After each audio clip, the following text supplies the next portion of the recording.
Le livre de Job, chapitre 15. Eliphaz de Théman prit la parole et dit : Le sage répond-il par un vain espoir? Se gonfle-t-il la poitrine du vent d'Orient? Est-ce par d'inutiles propos qu'il se défend? Est-ce par des discours qui ne servent à rien? Toi, tu détruis même la crainte de Dieu, tu anéantis tout mouvement de piété devant Dieu. Ton iniquité dirige ta bouche et tu prends le langage des hommes rusés. Ce n'est pas moi, c'est ta bouche qui te condamne, ce sont tes lèvres qui déposent contre toi. Es-tu né le premier des hommes? As-tu été enfanté avant les collines? As-tu reçu les confidences de Dieu? As-tu dérobé la sagesse à ton profit? Que sais-tu que nous ne sachions pas? Quelle connaissance as-tu que nous n'ayons pas? Il y a parmi nous des cheveux blancs, des vieillards, plus riches de jours que ton père. Tiens-tu pour peu de choses les consolations de Dieu et les paroles qui, doucement, se font entendre à toi? Où ton cœur t'entraîne-t-il, et que signifie ce roulement de tes yeux? Quoi, c'est contre Dieu que tu tournes ta colère et que ta bouche exhale de pareils discours? Qu'est-ce que l'homme pour qu'il soit pur? Celui qui est né de la femme peut-il être juste?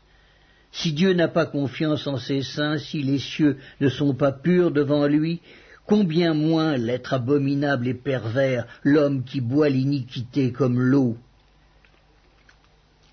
Je vais te parler, écoute-moi. Je raconterai ce que j'ai vu, ce que les sages ont fait connaître, ce qu'ils ont révélé, l'ayant appris de leur père. À eux seuls appartenait le pays, et parmi eux, nul étranger n'était encore venu. Le méchant passe dans l'angoisse tous les jours de sa vie, toutes les années qui sont le partage de l'impie. La voix de la terreur retentit à ses oreilles. Au sein de la paix, le dévastateur va fondre sur lui. Il n'espère pas échapper aux ténèbres.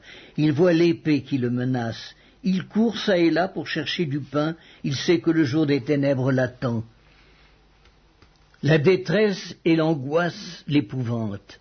Elle l'assaille comme un roi prêt à combattre. Car il a levé la main contre Dieu, il a bravé le Tout-Puissant. Il a eu l'audace de courir à lui sous le dos épais de ses boucliers.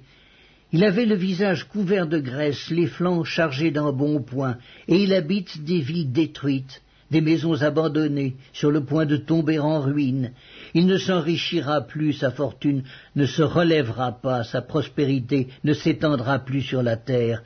Il ne pourra se dérober aux ténèbres, la flamme consumera ses rejetons, et Dieu le fera périr par le souffle de sa bouche. S'il a confiance dans le mal, il se trompe, car le mal sera sa récompense. Elle arrivera avant le terme de ses jours, et son rameau ne verdira plus. Il sera comme une vigne dépouillée de ses fruits encore verts, comme un olivier dont on a fait tomber les fleurs.